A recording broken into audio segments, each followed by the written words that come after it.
Welcome, everybody. First thing I'm going to do is just kind of walk us through the year and just remind everybody what an awesome club we are and talk about kind of some of the activities that we have. We had an enormously productive 2023, 60th anniversary year of the Vienna Wireless Society, and happy birthday again, everybody. 60 years, awesome accomplishment for the club. So the club remains strong, over 300 members. Good turnout tonight between here and on Zoom. I think this represents the majority of our very active members, and I'm glad to see everybody here tonight. We had a very active program schedule this past year, and I'd like to just shout out to Lee, Katie, Forari, and Franco, KO4HXC, for their work leading the program committee this year. If you recall, way back in January, we started out with the Thomas Jefferson High School kids who talked to us about their CubeSat. Now, unfortunately, here's the update. They never did make contact with their CubeSat. They tried, and finally it deorbited. So they were not able to make contact with it. But they had a great learning experience, and as I understand it, they're off on their next, the next generation of TJ kids is off on their next journey to build another CubeSat and try and get that online. Hopefully they will have learned from their experience going forward. You know, Ron, as always, WA6YOU, was very helpful in a couple of big presentations, field expedient Yagis and antenna analyzers. And those were both really good presentations. Leon, NT8B, and Mike, KD4MM, led us through end-fed half-wave antennas, which we later did as an antenna, as a maker build. That was a lot of fun. I built one at the maker build and helped a few others, and it was a lot of fun. We learned a lot about the Carrington event, which was something that I had heard about in the past, but didn't know all that much about. The possibility of a massive global disruption in our electromagnetic world is real and could happen again. We learned about the D-Expedition from CY0S, Sable Island, Dan Sullivan, W4DKS. And we had an interesting presentation about a superstation from Tim Duffy, K3LR. And I don't know about you, I walked away from that meeting wondering if what he is doing is amateur radio or not, because it sure looked like a big professional broadcast station to me with all the cranes and equipment and everything. A lot of fun, and certainly he has a passion for it, but really interesting for a big contest station. And, of course, we learned about satellite comms from Al, KJAJG. So we had a very busy program year this year. I think everybody had a lot of fun with that. Our repeaters, we made good progress on our repeaters, and well, there may be still more to go. We got K4HTA fully functional up on All-Star and Echolink this year. We regained access to the K4XY site and got it back online. Its UPS power supply had failed after a dozen years of kind of neglect, but Franco has access and reestablished contact, and we have a plan coming up in the next few months to get that up on the internet and links to K4HTA, which should improve our overall coverage greatly, particularly for our Monday night nets. Mike, KD4MM, and Franco are repeater trustees and are responsible for that work. Our antenna team, led by other Mike, W8AHZ, installed 11 antenna systems in 2023. Sadly, they deinstalled 2 for SKs. Most of them were end-fed half-wave antennas, and antenna team member WA6YOU, the cable man, made numerous cables, at least 20 for VWS hams this year, including at Field Day, a field expedient upgrade to a cable that needed a connector installed right at Field Day. So much thanks to Ron, as always. There are 15 active members on the team, plus 3 senior members providing antenna expertise. So thanks very much to the Maker team for all their work.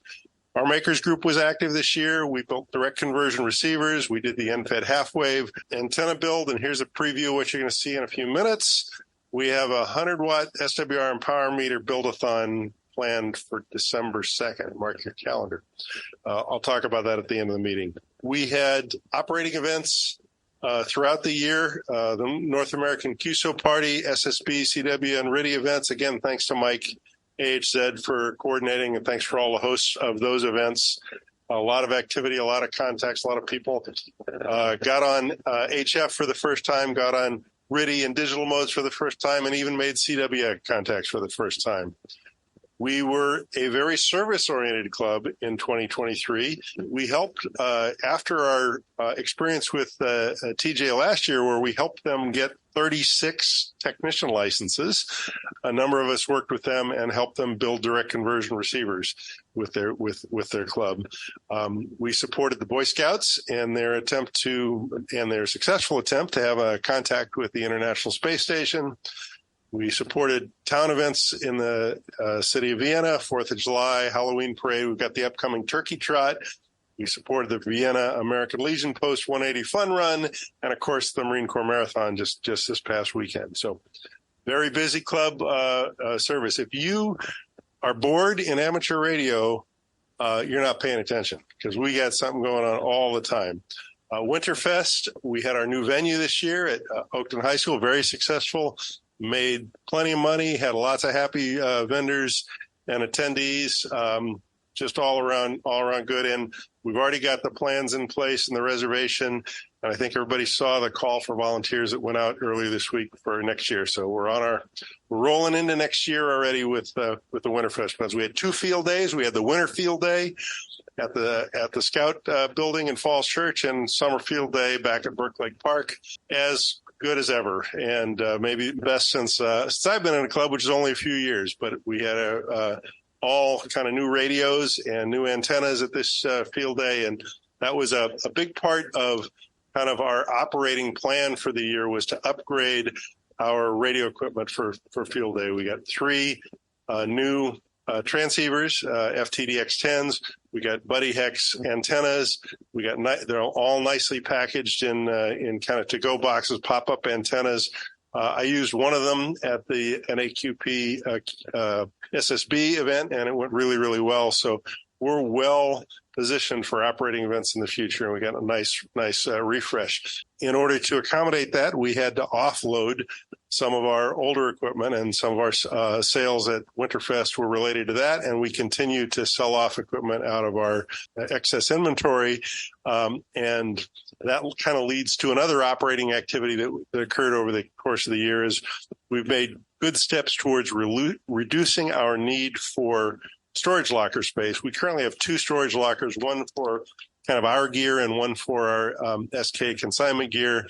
We hope in the coming year to consolidate that space and reduce our costs there. And more importantly, it gives us a much more organized space, and we're not going to be carrying around a lot of stuff that we simply don't use anymore. And so as you come to meetings over the coming months, you may find freebie takeaways on the tables in the back. And what I can tell you is those will come to one meeting, and if they don't get taken away, they will end up on their way to Fairfax landfill, because we're not going to put them back in storage if they're things that we don't use anymore.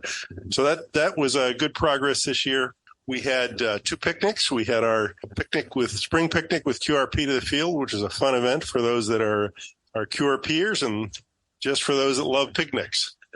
We had our summer picnic, Fox Hunt. Thanks to Stephen for the good food, and for Mike at KA4CDN for organizing the Fox Hunt. And another thing we did this year is we refurbished our Fox Hunt equipment. So Mike has just bought new equipment for next year, so we're all set for the future. We were using borrowed equipment at this past year, and it worked out so well. We went ahead and made the purchases. Our SK and consignment activity was very strong again this year. We helped 8 estates. We had our successful Winterfest, and we also did our first sets of eBay sales.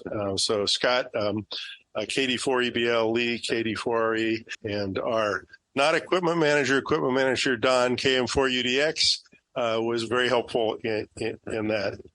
And last but not least, did I mention this was our 60th anniversary year? Have I said that enough times this year? We had Mike Toya, K3MT, went through a dozen years of our leading edge journals. And I don't know if you've looked at them online, but they're beautiful. They're easy to read. They've got great graphics. He went through every one of those old documents, scanned them in, corrected all the spelling, redid figures where necessary, and made great, beautiful, online, readable leading edge archives. So we have a great archive of the club's history from the leading edge journals online right now. If you haven't looked at them, I encourage everybody to take a look because they're really wonderful. Of course, we just had the 60th anniversary dinner. I had a great time. Hope everybody else did that was able to attend. It was great seeing everybody, and just great taking an evening to just enjoy ourselves. Thanks again to Lou, KN4IJC, for his leadership in all the 60th anniversary events this year. And again to Mike, AZ, the tireless man who helped organize the evening for us. And to our anonymous compiler of the wonderful VWS slideshow, we say thank you very much. And to Bill, W2WCM, for running our special event station. That was absolutely fabulous. So I'm exhausted just thinking about it. What a busy year. It's just a reminder that this is a very robust, very active club. And as we're going to talk about in a minute, this stuff doesn't happen by itself. It happens because of the efforts of volunteers and all the people and the members of the club that make it happen. And we're asking for help going into 2024.